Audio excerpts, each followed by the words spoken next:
entirely my own and do not necessarily reflect the views of the Harvard University Fairbank Institute or the U.S. Naval War College Maritime Studies Institute. The outcome of the 2024 Taiwan national elections will have a profound impact upon Taiwan's security landscape and potentially affect the substance and effectiveness of future foreign security training and assistance programs. Specifically, the administration that rules Taiwan from May 2024 through 2028 will indelibly shape Taiwan's deterrence posture, national defense readiness, and ultimately its ability to counter an increasingly aggressive People's Republic of China all-domain pressure campaign. Incoming executive and legislative leaders should therefore use all tools at their disposal to strengthen the legal framework to counter foreign influence, interference, and espionage operations while implementing comprehensive civil and military defense reforms. My presentation today comprises three parts. First, I wish to address briefly Chinese Communist Party's ambitions regarding Taiwan and some of the elements of national power that China wields in pursuit of its overarching goals. Second, I will articulate some of the current and emerging efforts that the United States is pursuing to maintain peace and stability in the Taiwan Strait. And third, I would like to provide brief security recommendations for the next Taiwan administration. CIA Director William Burns has stated publicly that we should not underestimate CCP General Secretary Xi Jinping's ambitions regarding Taiwan. PRC portrays unification with Taiwan as indispensable for the realization of China's great nation.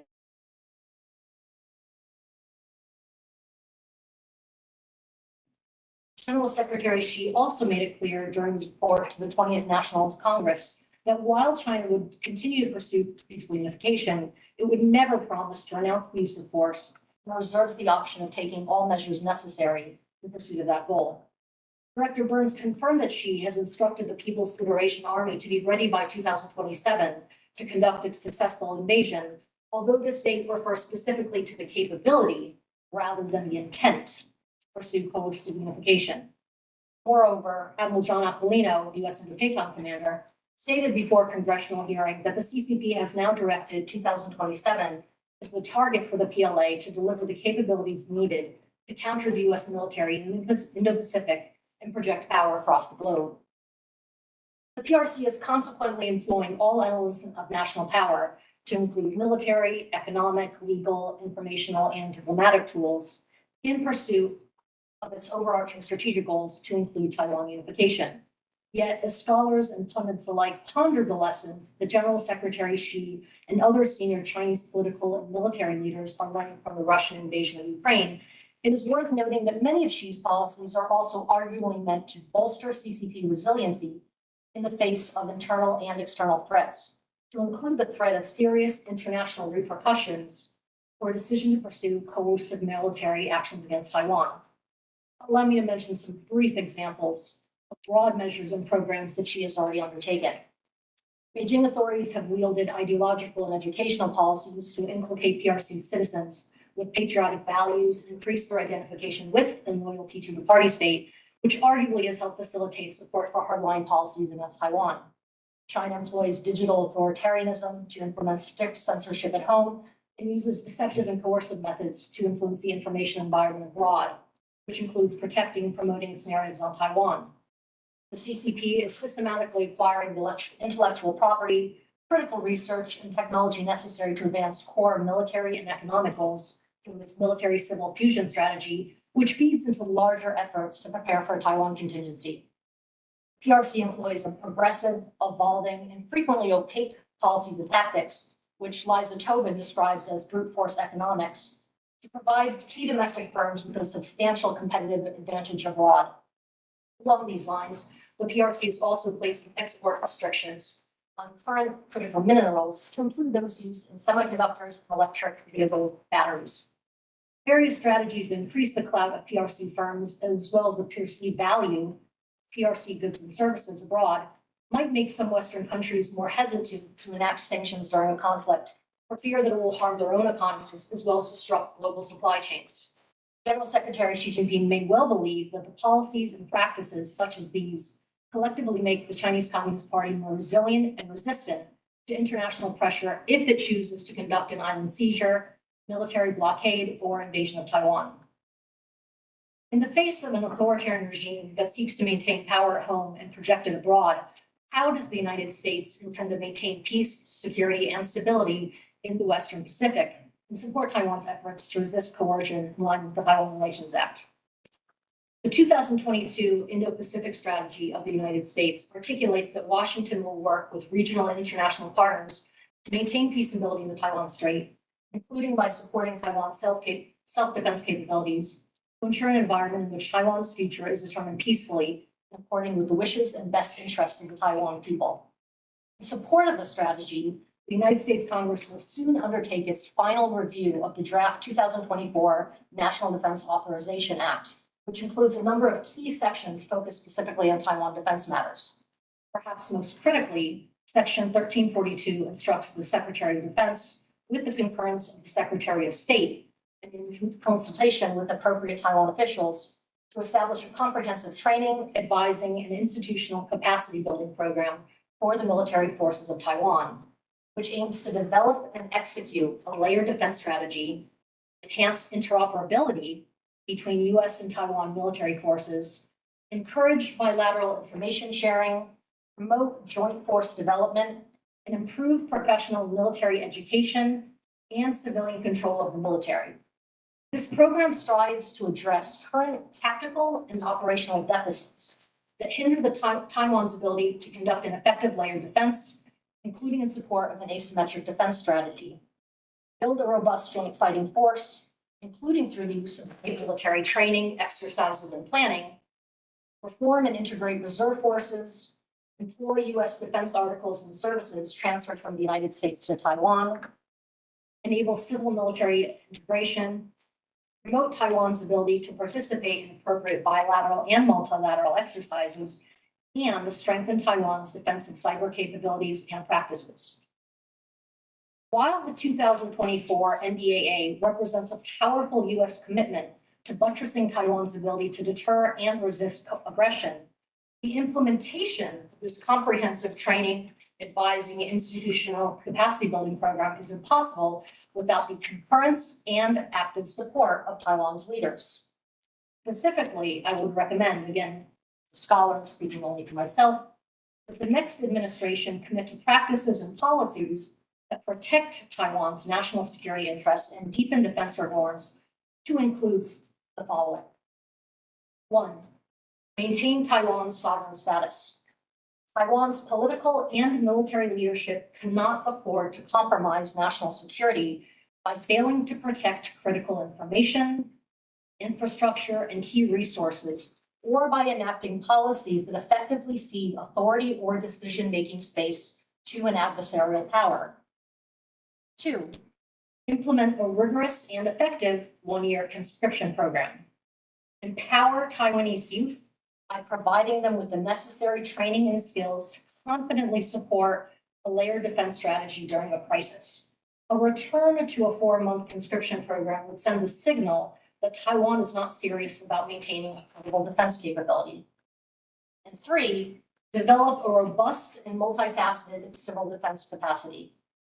Taiwan leaders can empower their citizenry by reforming and expanding the current substitute military service program, as well as supporting burgeoning civil society efforts to educate and train civilians. Taiwan's national elections are only a month away.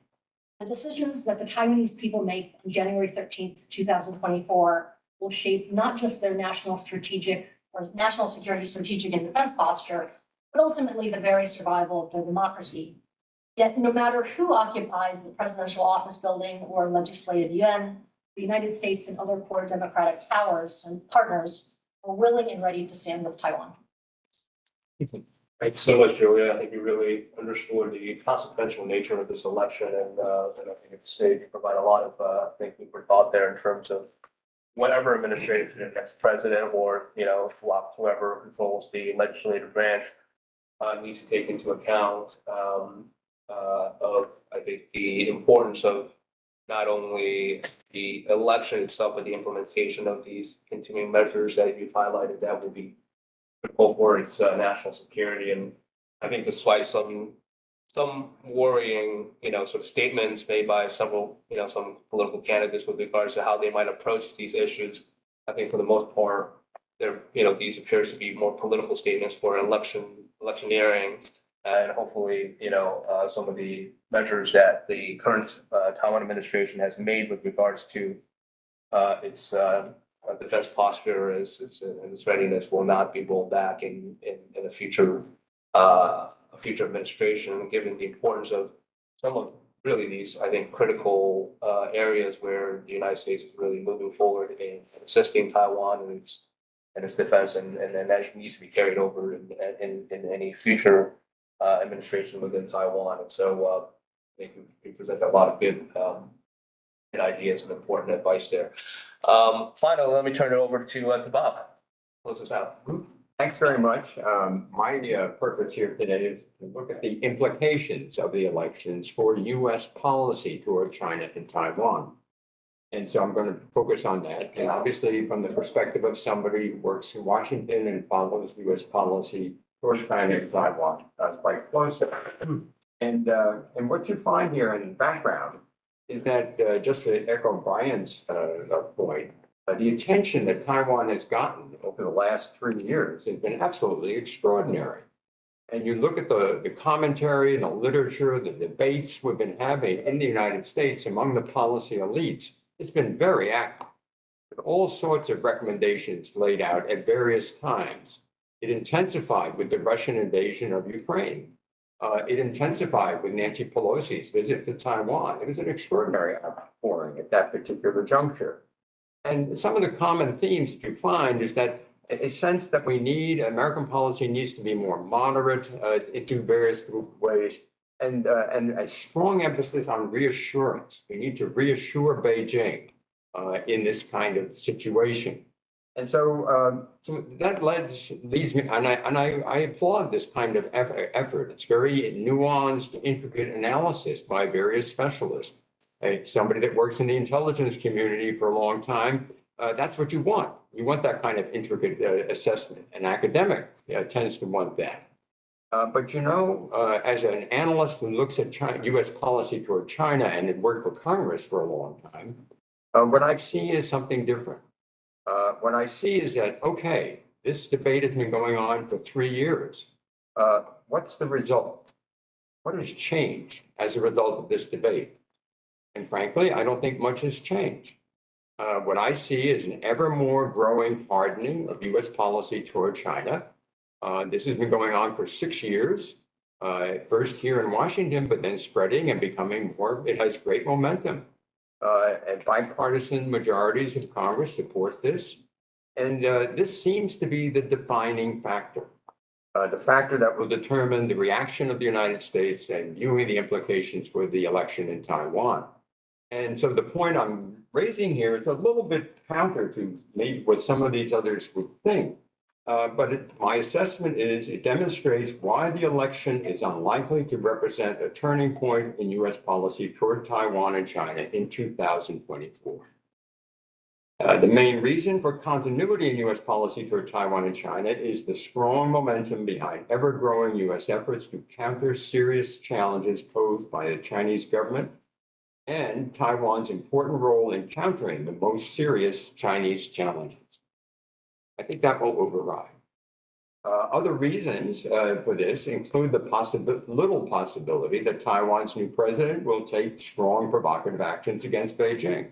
It's very unpopular in Taiwan and Taiwan politicians. And some analysts look at this and they say Beijing has successfully intimidated Taiwan on this issue. An added reason is the likelihood that the new president will favor continued cooperation with U.S. efforts to strengthen Taiwan's deterrence, just as Julia underlined those kinds of measures. So these are two types of reasons why I think the U.S. policy will continue more or less as it has been. Let's look at countering China's challenges very briefly here. Defending America against adverse Chinese practices has remained at the top of U.S. security, economic, and governance priorities for 6 years. Led by two very different U.S. administrations and bipartisan majorities in Congress, the efforts have received broad approval in public opinion and U.S. media. And Taiwan figures ever more prominently in leading U.S. strategic, economic, and governance efforts to counter China's ambitions. what are these challenges and why does the United States policy look at these so seriously? I need to explain this a little bit to you. This is a synthesis that I've seen, looking at Congress in particular, of these challenges. China's challenges to the United States, there are probably 85 of them, maybe 100 different elements. So you have to put them in clusters. So I put them in clusters, 3 clusters.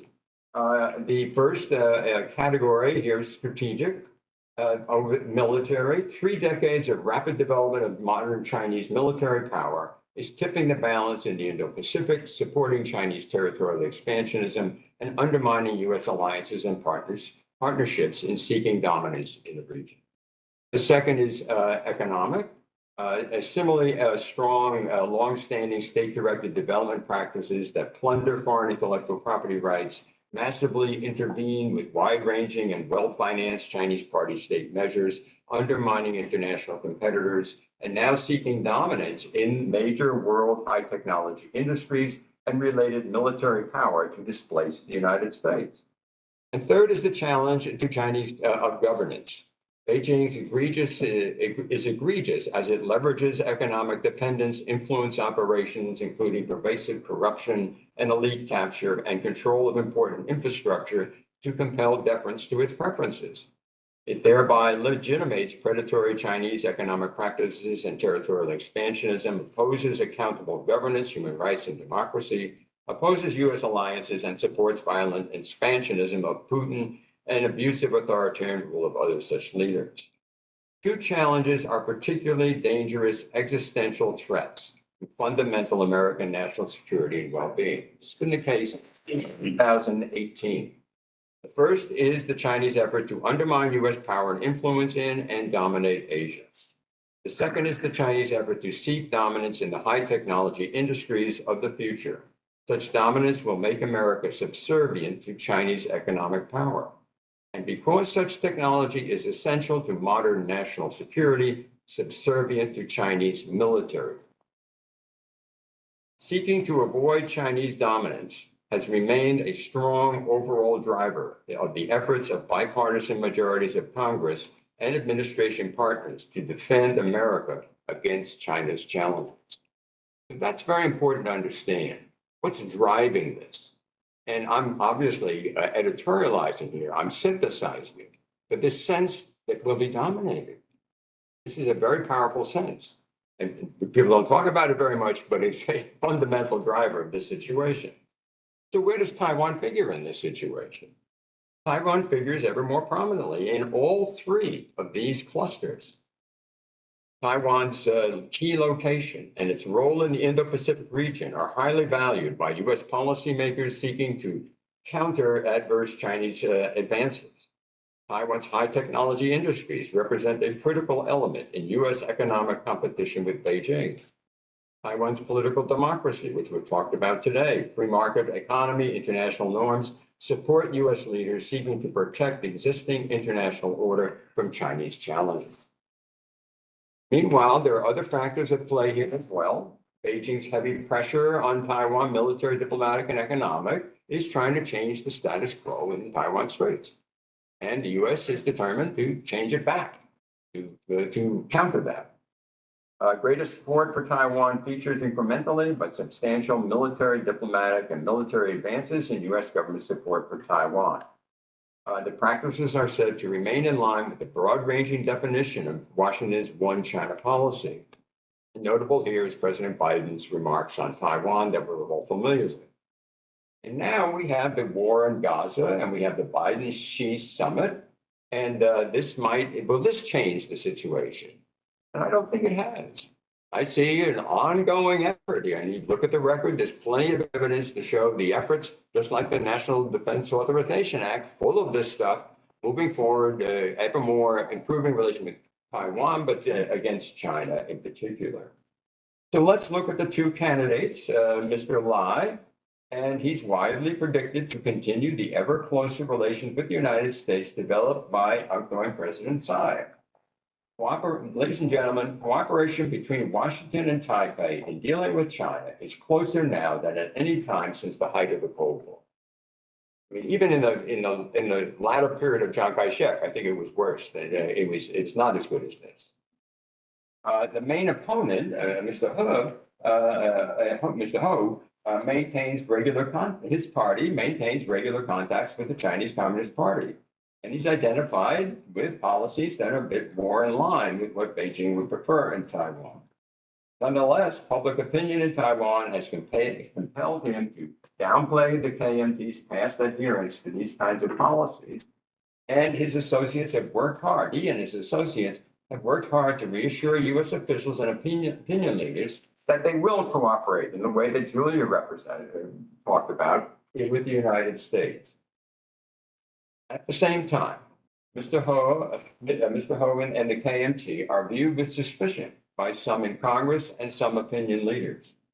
His efforts as president to strengthen Taiwan's military, as Julia pointed out, may be less robust than those undertaken by a live presidency. If that were to happen, criticism could increase in Congress and perhaps the administration of Taiwan free riding at US expense in an effort to counter China.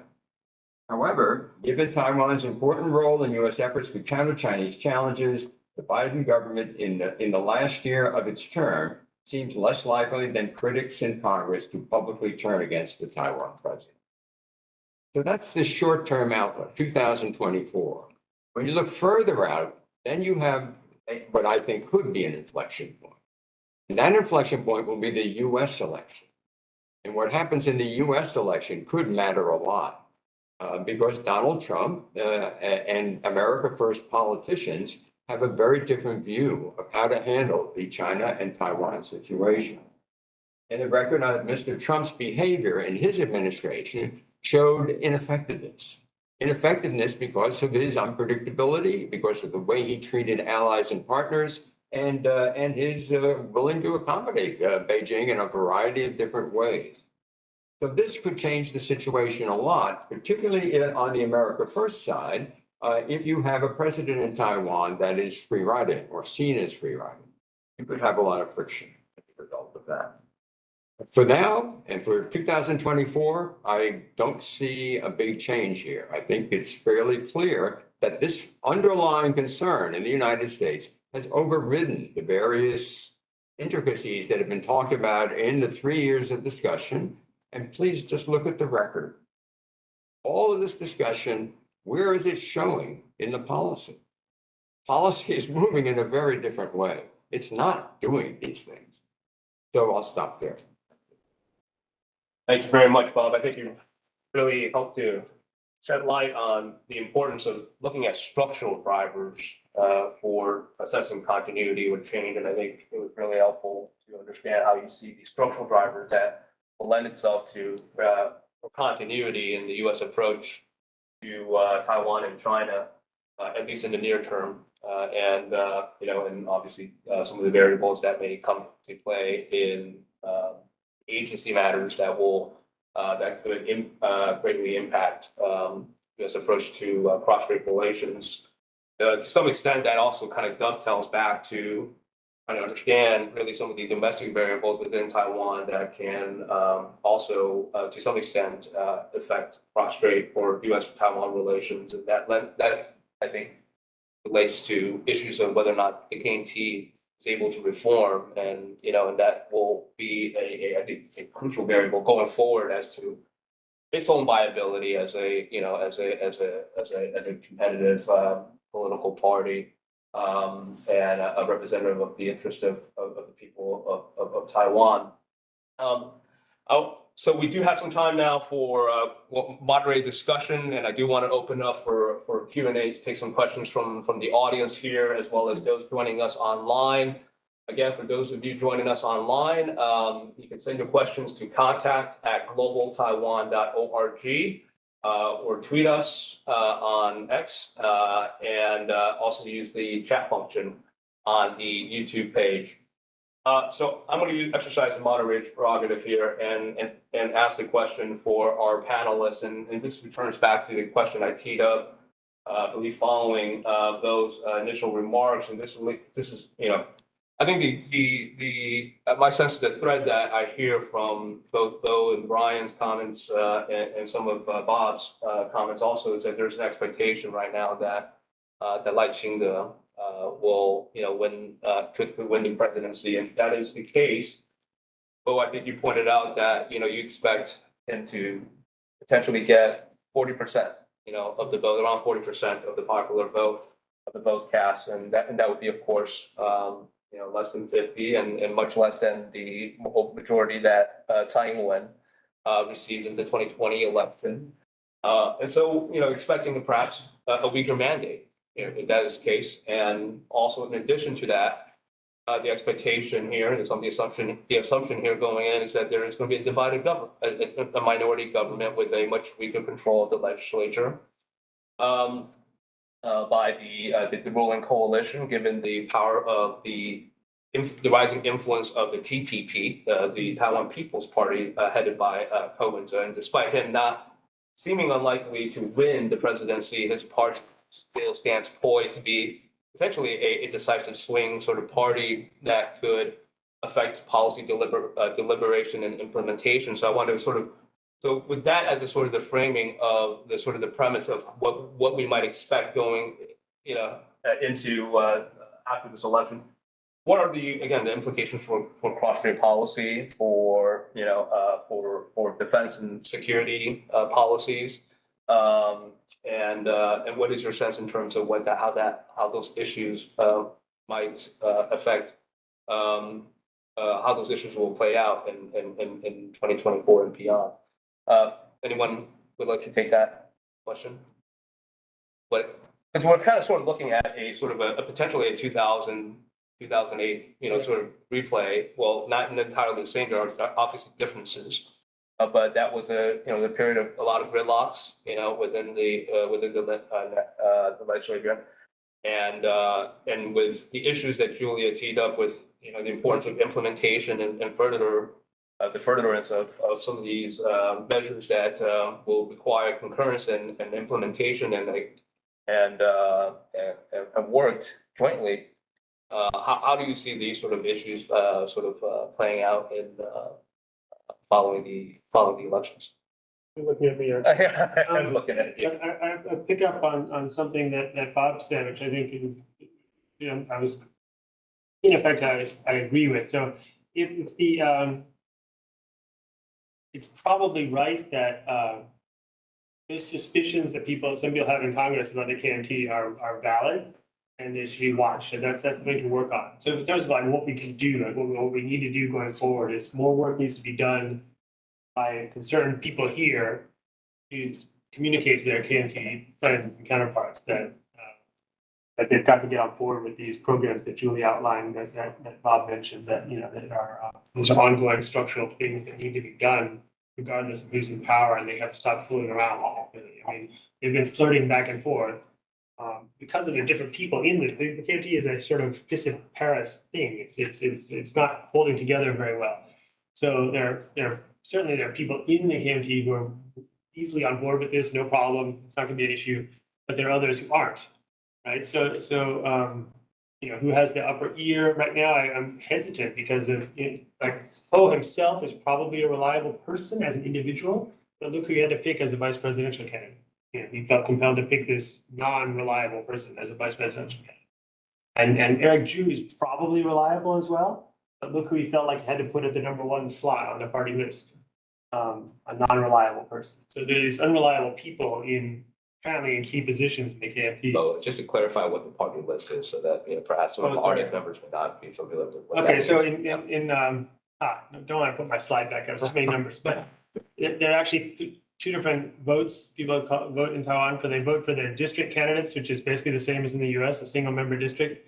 But then they also have a party list, as in some European countries, that they vote for. And the party headquarters, by their own internal process, can basically produce whatever list they like and register it. So the KMT produced a list that put the last presidential candidate, this firebrand, very populist, and personally unreliable person, as the #1 on their list, which sends a bad signal, I think, about what they're trying to do. So I think these concerns that Bob mentioned are very valid, and that's exactly what supposing the minority government is there, supposing that my projections work out and President Lai gets in, but he does not have a majority in the legislative yuan, some of these defense budgets and programs will get blocked under the previous 2000 experience. That's what happened in 2000, 2008. A lot of things that should have been done, everybody agreed should have been done, got blocked in the legislative yuan. So, so there needs to be kind of a reverse lobbying of people from here to the legislative yuan, like the way Taiwanese are always lobbying Congress, right? And people have to go and lobby the legislative yuan and tell them, look, no, come on, these are programs that America considers a priority. You can't block this item, whatever it is, that's the key item at the time. Needs to be some reverse lobbying, I think, back there. That's what I would say, but just as an action point going forward. Yeah, right. Yeah, I want to jump in on this point as well. I think it's quite interesting because in terms of the overall structure, for one, the executive branch, I would say, is more powerful in Taiwan compared to Taiwan. The executive branch can propose bills, but then there's a possibility that then the legislative branch tries to block things. But I think also it's important to think about it structurally now compared to in the 2000s. The KMT is so much more disorganized and fractured, and I think weak compared to then. That was also the period of transition in Taiwanese democracy, which is not very clear what the repertoire for this kind of situation is. And so you even have Chen Shui-bian reporting the non-TPP premier, for example, which I don't think would ever happen today. But then I think things are so polarized now. The KMT may try to cut budget to freeze certain things, such as the domestic submarine program that came up, and they tried to block that. US skeptic discourse has set in to such a point now that they allege that it's like landmines. Taiwan is with this ploy of destroying Taiwan or covering people in landmines, and there's defense needs that the KMT will target as part of this very polarized discourse. And so I think that even if this time around, those 4 years, that there's such blockages, it's possible that this actually plays out. The biggest impact is on 2028 because that may work against it. Because if they really do this scorched earth approach, the DPP can leverage on the next set of elections and really, criticize it on it's not doing things for Taiwan's defense. Which I think is also quite interesting in the sense that, I think we all sort of see the fact that there is a weaker KMT now than there was back in 2008. Which also suggests that with the weaker KMT, the third party, the TPP, perhaps has also gained greater influence as that sort of decisive swing party. I suppose it will be interesting to see what the PPP's orientation under the leadership of Kuomintang, despite that, that's not unlikely winning the presidency, and how he leads that party to cast in terms of decisive caucusing of issues. Yeah, let me get that. Yeah. I'm gonna slightly amend my thing just to say, yes, in addition to reverse lobbying the KMT, you better be reverse lobbying the TPP as well. Yeah, it could be an alternative strategy, the lobbying strategy. Yeah. All right, any other comments? Bob, please. The US interest in arms sales to Taiwan in 2008 or 2007 or 2006 was minuscule compared to the situation today. The priority of this is much, much higher. Yeah. Hey, we have about 15 minutes, and I want to give time now for our audience, live audience members to ask some questions. So please raise your hand as well and wait. I don't think we don't have a mic. Okay, so just state your name as well as your affiliation, and then please direct your question to identify who your question is for. So raise your hands. Okay, this gentleman in front. Okay. Please go ahead. Hi, I'm Ben. I'm an undergrad at Georgetown University. One thing I'm curious about, so I know based on your projections, if the DPP ends up in control of the presidency, it'll be likely a different kind of power share or different sharing of power in the government than in past years. Is there any significance in terms of defense, cross-strait, foreign policy for the DPP if they win this election, that it's the third in a row, or do you think things will continue to get decided term by term? So the policies of the So in other words, like, is it significant that they're winning 3 in a row, and does this put the KMT at a significant disadvantage going forward, or do you think it goes back to the drawing board 4 years into 2028? So the impact of the KMT losing this election on its the longer term, the long term. Russell just said, I mean, they've got to reform and find a better way of getting a solid public mandate than they've been doing so far. So they'll need a lot more rethinking and soul searching. Yeah, I mean, I would just simply add to that, following the 2020 elections, the KMT has gone through a couple of chairmen, in its effort to try to form, the first chairman out from 2020, John Jiang, attempted some, I think, significant reforms of the party's, both its outreach to youth votes, which was seen as a critical contributing factor in at least in the 2020 elections. And I think attempted to modify some of its prostrate platforms to address a more sort of capture a middle sort of ground position that seemed to have been more broadly accepted as a consequence of the past 7 as well. Now, at that point, 4 years of DPP administration, although to what extent those have actually been fully implemented, returning much a more orthodox position. So reflecting some of the inabilities of the chairman position to actually push that forward, and now with Eric Zhu, who's also considered much more of a establishment, a moderate wing of the KMT, and his apparent marginalization in the process of this failed unity ticket, it does raise some question as to what extent the establishment wing of that party is going to be able to retain and regain control. Because bear in mind, of course, that briefly between 2016 and 2020, there was and in 2020 election, a surge within the KMT sort of more sort of radical elements, I would say, probably more of in the form of former chairwoman Hong Xiu-tu as the failed candidate in 2016. And then and it appeared at least that there was a return to a more moderate, the power of the moderate faction. But to what extent that this, again, if there were to be another loss in this presidential election, how that would play out internally within the KMT is they're very watching. Questions? Someone in the back, please. Yeah. Raj, Voya, no affiliation. 2027 and beyond, given the economic trade between the US and China billions of dollars every year going back decades, you see this escalation as a rhetoric or a potential threat is really speaking, because given this economic interdependence, is the US ready to diversify supply chains if we were to get to that point? Is there a plan? Okay, the question is on US policy? Yes. With regards to diversifying supply chain. Yep. Anybody want to address that sort of in terms of how this supply chain diversification post 2027 and how Taiwan affects that? Because trying to keep this sort of more tailored to the question, the topic of the panel discussion. This is Yeah, because China, Taiwan, and the US. If the US wants to support Taiwan, but hypothetically speaking, China wants to attack Taiwan, they will get really faster. Given the number of goods we get every year from China, up to that effect.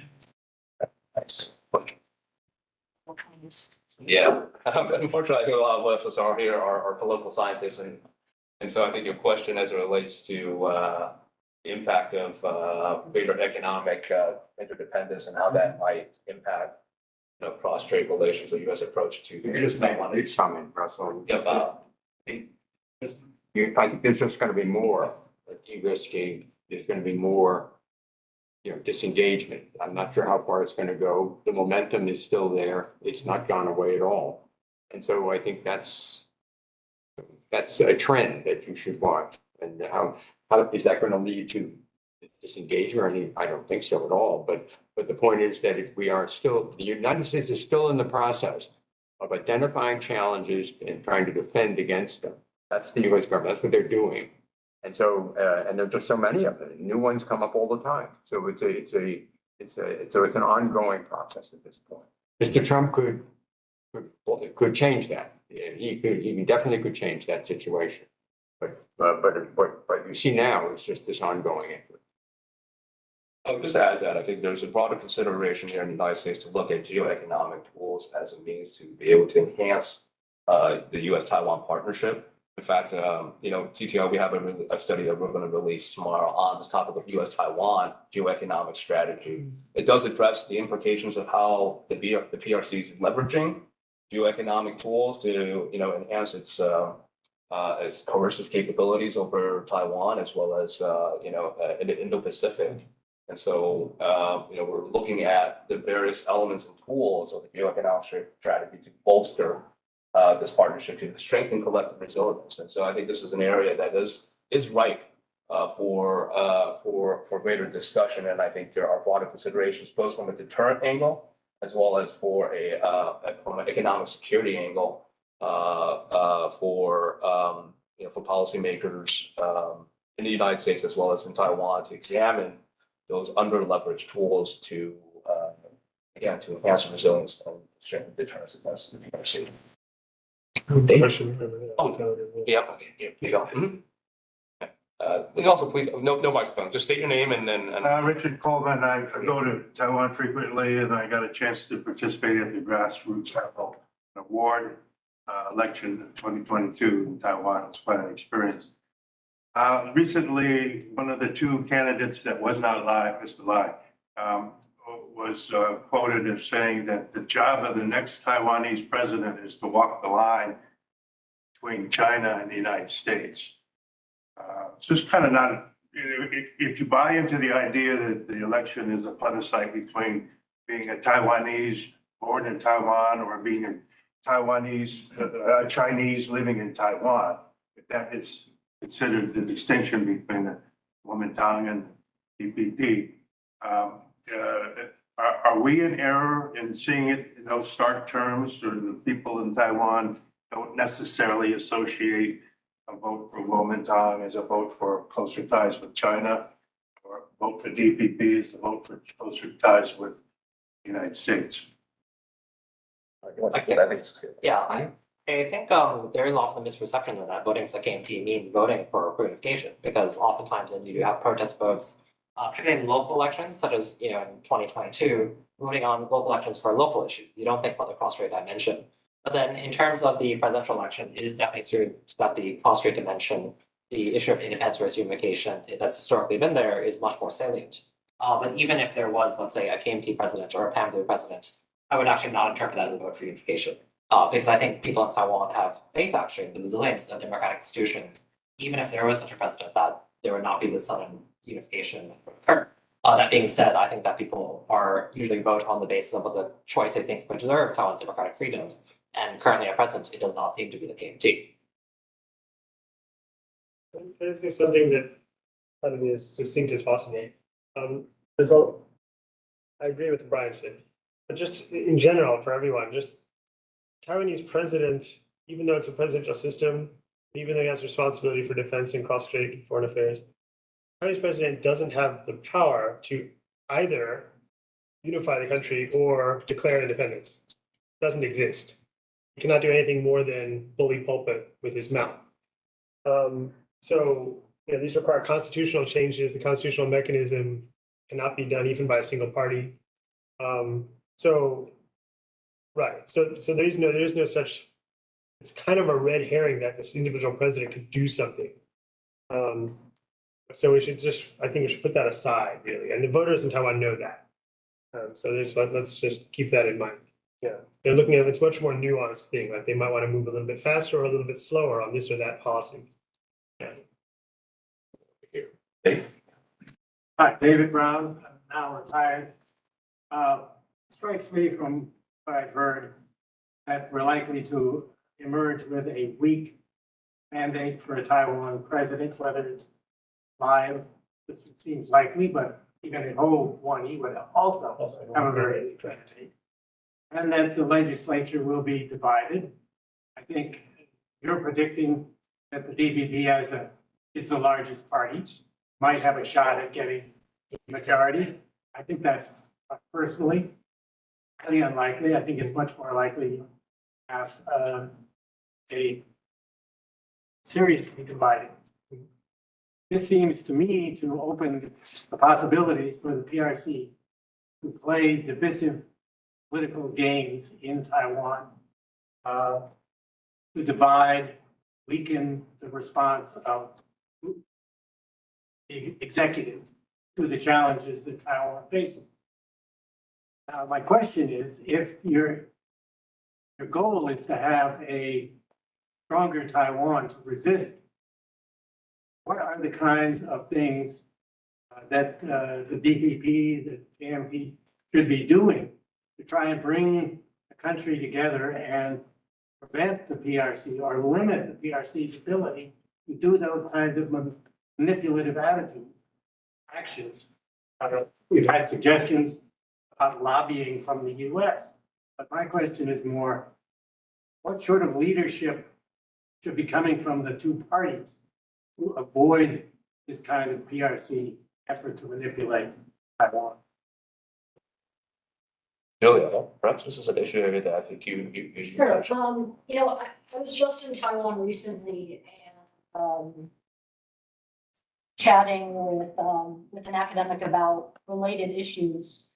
And, one of the things upon which we agreed was that one of the challenges Taiwan continues to face is that we still do not have a common understanding of the threat. We have a great deal of societal divisions with regard to threat perception, what constitutes the most egregious threats, and let alone how to move forward. And so, I think that's why, for example, when we're talking about civil defense programs or military defense programs, we still have a lot of disagreements with regard to how to unify the country because of the fact that, you have political debates regarding, is the United States creating instability in the Indo-Pacific region?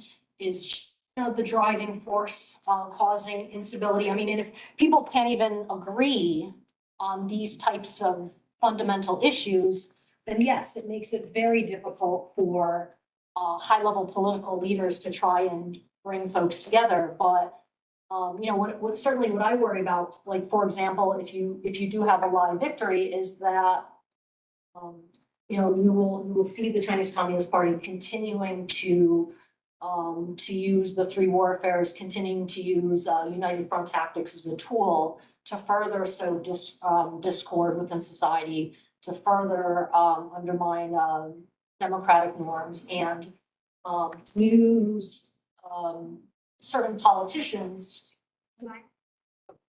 most likely with affiliated with kind of the pan-blue, but not solely pan-blue alliance, to try and further stoke these divisions and ensure that you do not have a coherent, united policy to deal with disinformation, to deal with military threats, and so on and so forth. So again, I think that educational piece is important, that dialogue piece is important. You can't have one party, for example, conducting secret negotiations with the CCP while the other is trying to construct a coherent cross-strait policy. I always try to imagine in the United States, for example, if, let's say, the Republicans were in power and a Democratic leader took a secret trip to Iran to negotiate a pact with Iran and then came home and bragged about it and said, see, only we can solve the Iran crisis. It would be a scandalous in the United States, but we see that happening in Taiwan. And so, again, I think your point is on target, that until we address that fundamental societal divide, it just makes it very difficult to address these persistent national security issues. To what extent is it societal, and to what extent is it just a failure of political leadership in certain sides? I think, David, your point is correct, and then we can jump in without a majority in parliament. It's going to be a much tougher task to do anything, domestic or foreign policy. But in terms of what the leadership should be doing right now, I hope everybody agrees that the DPP leadership is doing more or less what they should be doing in that to address that question. And the other side is blowing hot and cold. They're sometimes on, they're sometimes off. So we need to, I think, just keep in mind, not waiting for them to come here, because the ones who self-select, who feel like coming to Washington, are probably the pro-Washington types. to get out there and talk to these people in the leaders in the KMT. The general public is not really opposed to these things, I don't think. Even if they're voting for the KMT, I doubt it. I doubt they're opposed to it, unless they're feeding too much disinformation. Yeah. Yeah, unless they're getting bad information. Right. I know we have a lot more questions from the audience, and I apologize, we're not gonna be able to get to them because we are at time at 2:40 now, with it's certainly just a little bit past it. But please join me in thanking our group of panelists for their excellent insights, and thank you.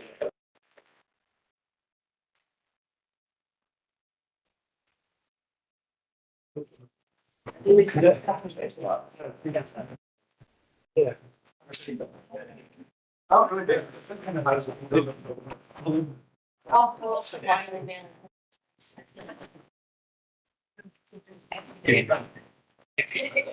Maybe.